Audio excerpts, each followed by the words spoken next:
capítulo 13. 1 Samuel, capítulo 13, a partir do verso 8 até o verso 13.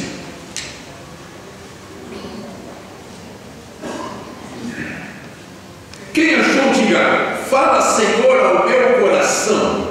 Fala, Senhor, ao meu coração. E quem não achou, ao meu também. Amém? 1 Samuel 13, 8.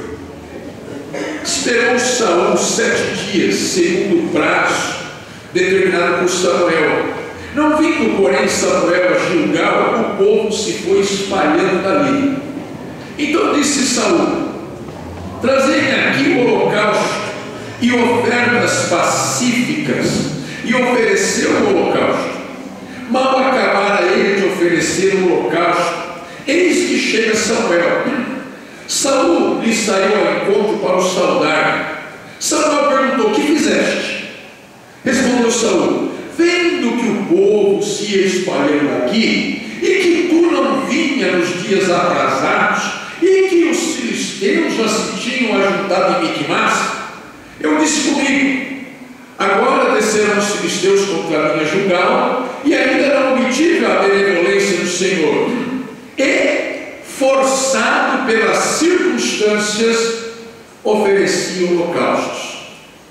Então disse Samuel a Saul: procedeste neciamente em não guardar o mandamento que o Senhor teu Deus te ordenou, pois teria agora o Senhor confirmado teu reino sobre Israel para sempre. Já agora não subsistirá o teu reino. Eu quero chamar a atenção lá no verso 12, quando Saul falou igual nós falamos, forçado pelas circunstâncias. Forçado pelas circunstâncias. Agora vá lá no livro do profeta Oséias. Ezequiel, Daniel, Oséias, capítulo 11. Oséias, capítulo 11, verso 7.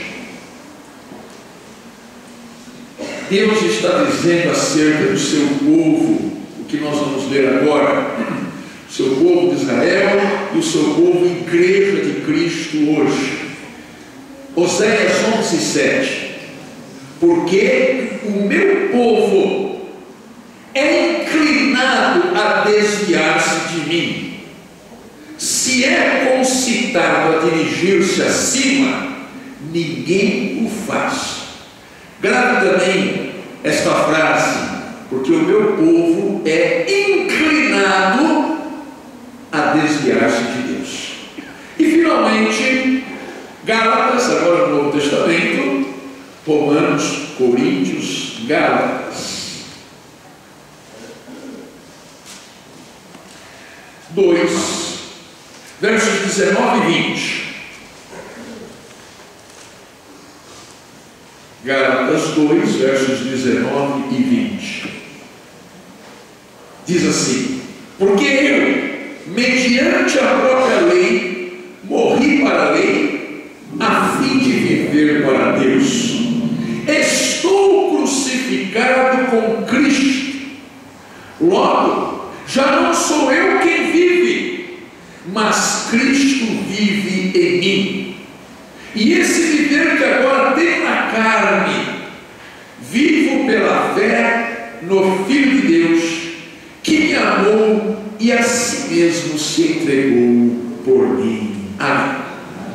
Fala, Senhor, aos nossos corações e revela, Senhor, a cada um de nós as tendências perigosas que existem em nossos corações, para que sejamos curados por Ti. Amém. Primeiro, lemos sobre o rei Saul, um homem que tinha tendências egóicas muito grandes, e ele não teve paciência de aguardar o profeta Samuel, que somente Samuel poderia oferecer o holocausto. E aí ele dá uma série de desculpas para fazer ele o irritou profundamente a Deus. E quando Samuel chega e pergunta: o que você fez, Saul? Não, porque aí o povo começou a se espalhar, porque os filisteus começaram a vir, porque isso, porque aquilo, e tão forçado pelas circunstâncias, eu ofereci o holocausto. Depois nós lemos em Oséias que Deus fala uma realidade acerca do seu povo. O povo de Deus é inclinado a desviar-se dele e não de se aproximar dele. Eu vou falar aqui, irmãos, algumas frases, e eu peço aos irmãos que respondam, podem responder em alto e bom som, se essas frases são falsas ou verdadeiras. Se forem falsas, digam falso. Se forem verdadeiras, digam verdadeiro. Primeira frase: nós somos por natureza pessoas bondosas, simpáticas e agradáveis. Muito bem. Segunda frase: nosso olhar é sempre manso para com todos e não levamos ninguém a mal. Quando nos ofendem, sentimos imediatamente um desejo de perdoar o ofensor. É bobo, hein? Quando nós oramos, nós nos lembramos de todos os inimigos para pedir a Deus que os abençoe. Irmãos, vocês estão corretos, acertaram. Infelizmente acertaram. Infelizmente nós somos assim. É a nossa tendência. Não precisa muito esforço para perceber que há em nós uma espécie de tendência natural que nos predispõe a todos a uma mesma direção errática, a uma mesma direção problemática, a uma mesma direção desviante. Por isso que Deus disse para Oséias: o meu povo é inclinado, tem uma tendência a desviar-se de mim. E embora sejam conclamados a servir ao Altíssimo, não o fazem. Amados, se nós queremos ser tratados por Deus, se nós queremos ser curados por Deus, precisamos reconhecer essas disposições problemáticas que há em nosso coração. Precisamos reconhecer que a nossa natureza é mesquinha e a generosidade não faz parte dos nossos relacionamentos diários. Temos de reconhecer que a nossa propensão é para o orgulho e não para a humildade, para dominar e não para servir, para a desobediência e não para se submeter, para o bem individual e não para o bem coletivo. Nós somos servos dos nossos impulsos e paixões. Nós tomamos decisões consultando o fígado e não o coração, e escorregamos fácil para o destempeiro. Daí o apóstolo Paulo, nas suas epístolas, dá tanta atenção a esses pontos, sempre focando em nossas tendências naturais, perigosas e destrutivas. É por isso que ele vai escrever lá na carta o seguinte versículo: longe de vós toda amargura e cólera e ira e gritaria e blasfêmias, e bem assim como toda malícia. Ora, Paulo está escrevendo para crentes, para cristãos, mas ele observa que no meio dos cristãos existem a gritaria, a cólera, a raiva, a blasfêmia, a malícia. A verdade, irmãos, é que nos falta domínio das emoções, e nós temos explodido. A ira tem sido a marca deste tempo. Sobra destempero e falta moderação. Nós transformamos acontecimentos banais do cotidiano em verdadeiros cavalos de batalha. Por isso, amados, nesta manhã, eu quero dizer a esta amada igreja que Jesus não veio apenas para salvar o homem do pecado da morte, oferecendo-lhe a salvação, mas Jesus também veio para salvar o homem dos seus desequilíbrios, das suas disposições maléficas do coração.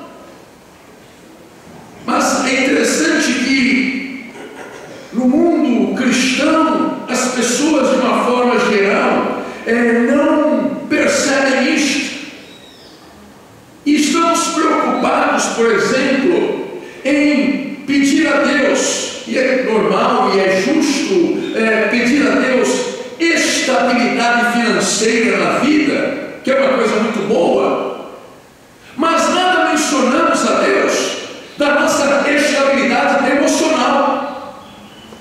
É difícil alguém na sua oração dizer: Senhor, me dá equilíbrio, Senhor, me dá palavras boas, Senhor, põe guardas a minha boca. Uma oração que seria aceitável a Deus e muito nos ajudaria uma oração: ó Senhor, livra-nos, ó Deus, dos meus altos e baixos. Livra-me, Senhor, dos meus excessos, que me levam ao cansaço e ao esgotamento espiritual. Certamente, amados, o Senhor se alegraria de ouvir essa oração e estaria disposto a conceder a nós isto que estamos pedindo. Entretanto, nós muitas vezes nos esquecemos desta realidade e vamos falando de outras coisas para Deus. Some-se a isto o fator circunstâncias da vida.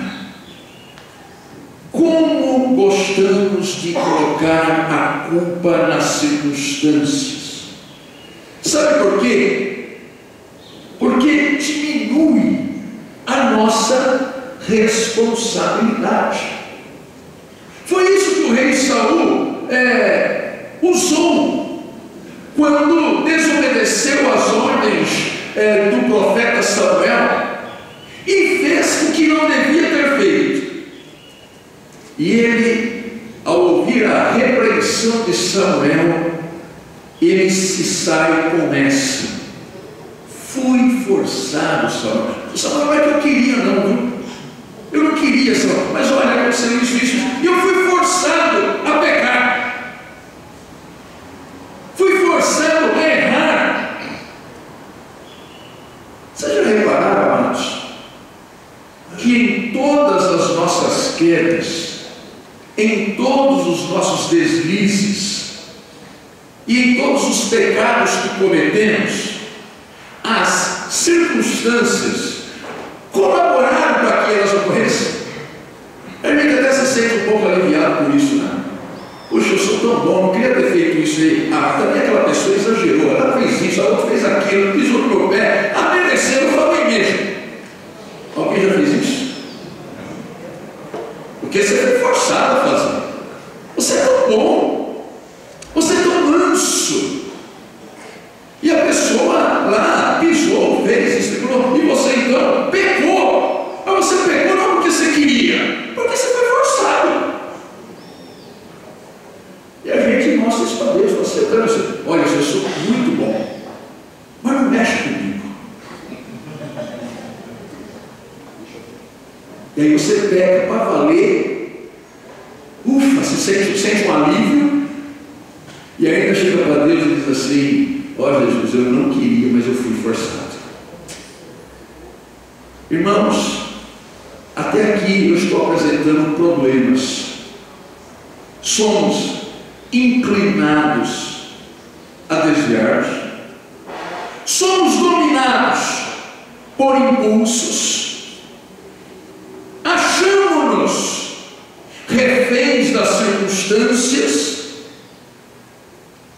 e temos mais um probleminha. Aí você vai dizer: chega, pastor, mas é preciso dizer, lá na segunda epístola de João, ele termina a sua epístola, uma epístola muito curtinha. Ele termina com o seguinte versículo: filhinhos, guardai-vos dos ídolos. Por que um final tão dramático assim? João sabe. Ele sabe que os filhinhos têm uma predisposição para criar ídolos. Nós somos por natureza idólatras, e qualquer coisa desta vida pode servir de ídolo para ocupar o lugar do eterno. Bastou Moisés se ausentar do arraial por alguns dias para que o povo de Deus, que viu tudo que Deus fez na travessia do Mar Vermelho, fundisse um bezerro de ouro e exaltasse o seu poder. Sabe por quê, irmãos? Porque a tendência do nosso coração é criar ídolos. Por isto, João termina a sua segunda epístola dizendo: filhinhos, guardai-vos dos ídolos, porque senão vocês vão escorregar para este lado também. Amados, não sei quais são suas tendências naturais. Cada um de nós tem tendências naturais desviantes. Um de uma forma, outro de outra forma. Mas eu posso lhe dizer nesta manhã: cuidado, não se vá muito pelas suas tendências naturais, porque elas não são boas. Muito provavelmente elas não expressam aquilo que o Eterno deseja ver em você. Permitir ser dirigido pelos nossos impulsos mantém-nos presos às reações destrutivas ao nosso cérebro. Essas advertências que estão na Bíblia, irmãos, é para mostrar que tudo isso que estamos falando agora não é somente destrutivo para o outro, mas é principalmente destrutivo para mim e para você. Todas as vezes que somos dirigidos por impulsos, por paixões, por aquilo que está inscrito no meu sangue,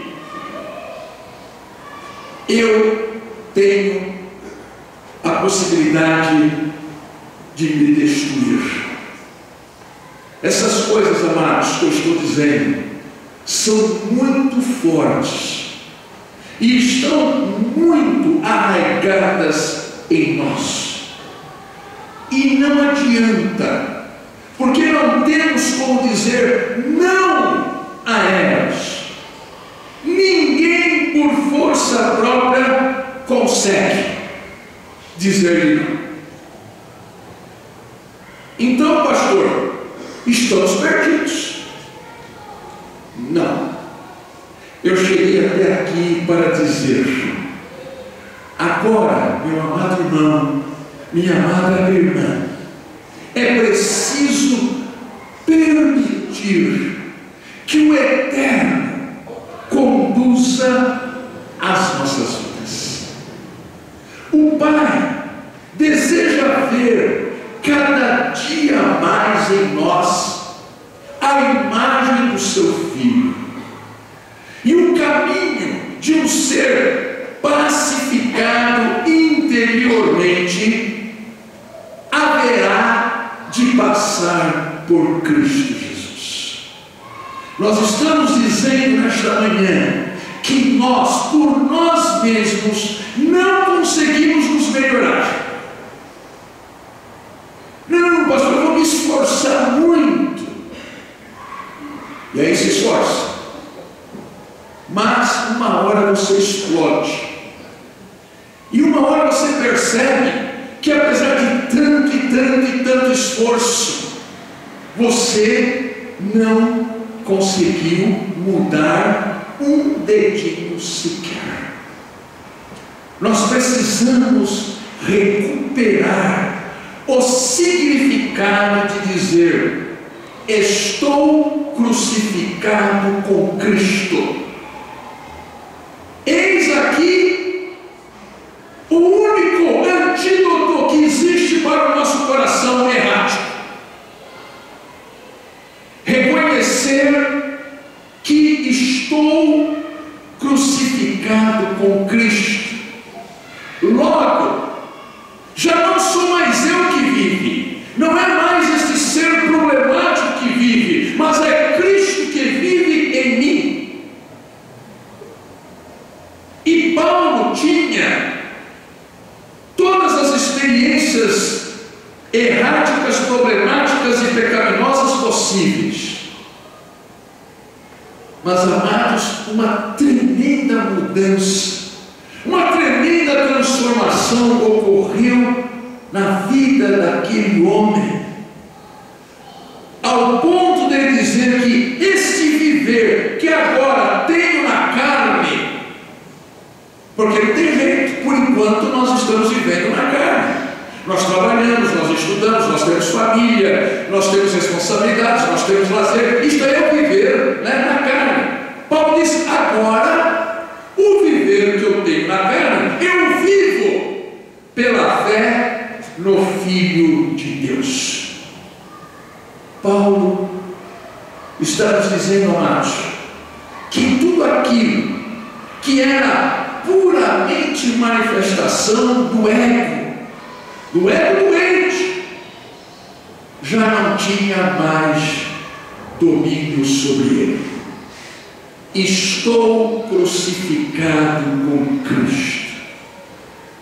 Amados, o dia que nós pudermos dizer isto, estou crucificado com Cristo, vai significar que o pecado não terá mais domínio sobre a minha vida, pois a minha natureza pecaminosa foi crucificada com Cristo. É crucificado com Cristo aquele que morreu para si mesmo, para que Cristo viva. É crucificado com Cristo aquele que deixou na cruz o seu eu, feito de desejos e vontades. E como nós temos problema com isso, irmãos? Como que a igreja de Cristo sofre com isto? Porque se não houver o cumprimento do seu desejo e vontade, essa é a igreja. Porque se não houver o seu desejo de vontade, você se afasta do irmão, se afasta do pastor, se afasta de quem quer que seja, até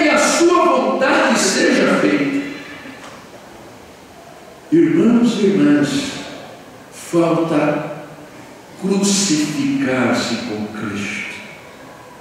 Quem está preso numa cruz, seus olhos estão voltados somente para uma direção. Já pensaram nisso?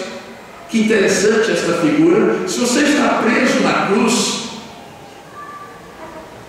os seus olhos só conseguem olhar para uma direção. E eu digo glória a Deus por isto, porque eu preciso focar em Cristo Jesus. Irmãos, o meu eu é problemático. As minhas vontades estão contaminadas pela carne. A vida de um cristão nunca será fácil. Nunca. Até a sua morte, este cristão haverá de lutar contra todas as suas tendências. Todo mundo tem suas tendências problemáticas. E você percebe que quando você deixa elas à solta, muita coisa ruim acontece. E nós nos autodestruímos. É por isso, amados, que aquele homem chamado Saulo de Tarso, ao encontrar um dia Jesus no caminho de Damasco, ele começa uma mudança em sua vida, de tal forma, até ao ponto dele chegar e dizer: agora já não sou mais eu quem vive. Eu não sei quantos de nós poderíamos dizer isto, que agora já não é mais o meu eu que vive, mas Cristo vive em mim. Mas se ainda não podemos dizer isto hoje, amados, nós somos concitados por Deus a nos aproximar dele. Lembre-se, lá em Oséias falou assim, né? O coração do homem é concitado a desviar-se. Mas eu e você vamos lutar, buscar, orar, jejuar, pedir perdão, ler a palavra, buscar o entendimento, render-se a Cristo, para que as nossas tendências não tenham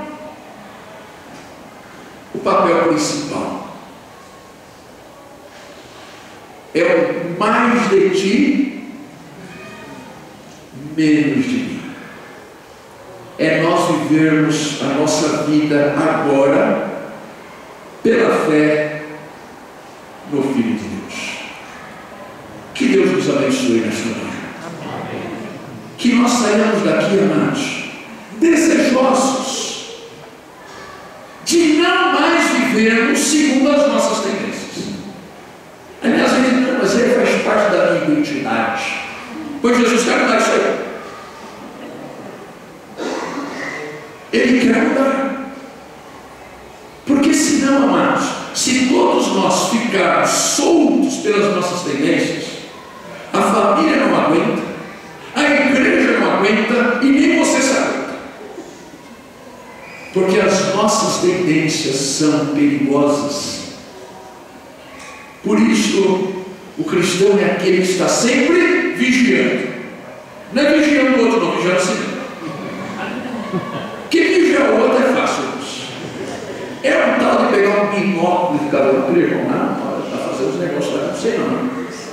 Que aí Deus fala, joga esse binóculo fora, olha para você.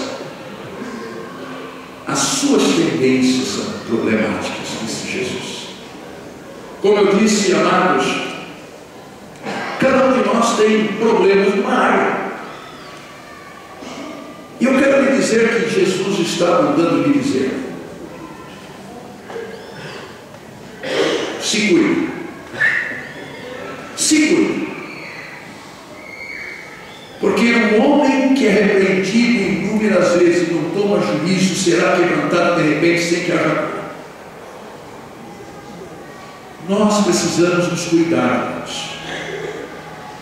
Na verdade, a cada dia precisamos exalar o bom perfume de Cristo, a fim de que a nossa vida seja uma vida vivida nesta terra da forma que o Senhor se agrada.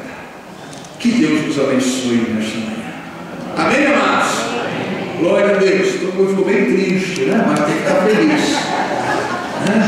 Porque é a história de todos nós. A história de Saul é a história de todos nós. Escola dominical faz bem, culto matutino faz bem, culto da noite faz bem, estudo bíblico faz bem, reunião de oração faz bem, a menos que a gente queira esconder as nossas tendências. Muita gente tinha tendência de desgarrar o outro, hoje tem tendência de abraçar e errar. Porque Deus colocou lá, amém, né? Glória a Deus. Né? Talvez muitos irmãos que eu abraço um dia quiseram me ver pela fora. Graças a Deus, hoje se abraça. E continue assim, segura essa tendência. E deixa Deus agir. Vamos cantar esse cântico. Mais de ti e menos de mim. Que seja a nossa oração. Né? A nossa oração nesta manhã não é o que o pastor Daniel vai fazer essa oração. Nós vamos fazer juntos esta oração. Coloque-se em pé, amado irmão e irmã.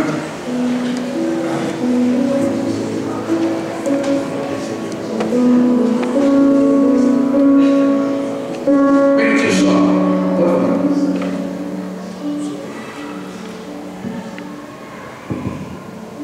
Desculpe, então, a tia Alice pediu se algum de nós aqui completarem do veículo Logan, placa EBP 3254. Que parece que o carro não seja nosso, mas ele entrou no estacionamento, numa situação assim. Se for de alguém, por favor, procure a nossa diaconia. Vamos entoar então, mais de ti, menos de mim.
não consegue mudar, porque está muito forte e arraigado em nós algumas coisas.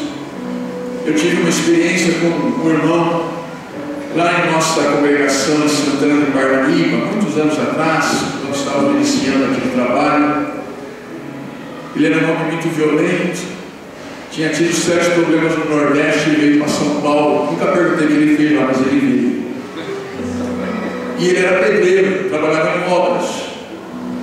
E um dia ele disse: pastor, eu perdi meu emprego. Sério? O capataz lá, muito ruim, muito bravo, muito assim. Ele me xingou, ele fez isso, fez aquilo. Se fosse uns tempos atrás, tinha puxado a peixeira e matado ele. Mas hoje eu abençoei ele e fui embora para casa. Deus vai me dar um trabalho melhor. Houve uma mudança aí. Não era mais as suas tendências destrutivas que haveriam de estar tendo o papel principal da sua vida. Deus faz assim com a gente também. Creia nisto. Se você precisa dessa mudança, diga: eu creio, Senhor. Eu creio, Senhor. Glória a Deus. Vamos aos nossos avisos nesta manhã.